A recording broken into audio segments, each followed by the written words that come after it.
So if you haven't been up to date with the current landscape of Twitter, there's been somewhat of a civil war going on with one of the main targets being Calvin.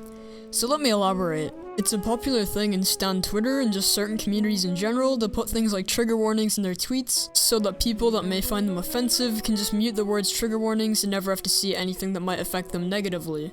But I think the entire point of this, being to protect vulnerable people, was just kind of lost along the way. So a couple of days ago, on the 20th of September, hordes of stans came to Calvin's Twitter to basically attempt to bully him into using trigger warnings.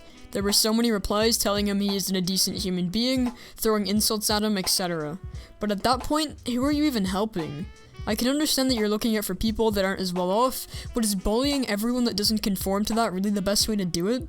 I feel like the message they're trying to get across is decent, but the execution is oh so terrible. So when Calvin tweeted that he's never going to use them, I don't really blame him. The block and unfollow button is always there as well, so there's nothing forcing you to see his tweets. All of this started when Calvin made a joke that could be seen as insensitive, but in the context of the reply before him, it was very obvious that it was a joke.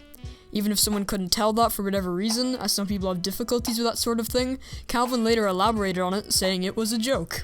And the replies were all LMFAO, banger, just things like that, which makes it obviously that it was funny to other people.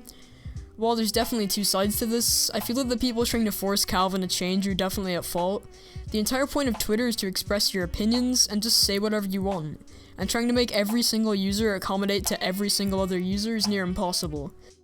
If you want to use trigger warnings, feel free to do so, but the way people have acted around Calvin definitely isn't acceptable. It's hypocritical, if anything. Protect people by insulting others? I'm sure people can realize something without hundreds upon hundreds of people just bombarding them with K-pop dances and insults. I doubt all of this phases Calvin at all, but it's still like the best thing to be saying if you really want to get your point across. Either way, that's all from me. I hope you guys all have a good rest of your day, and I'll see you guys later. Peace.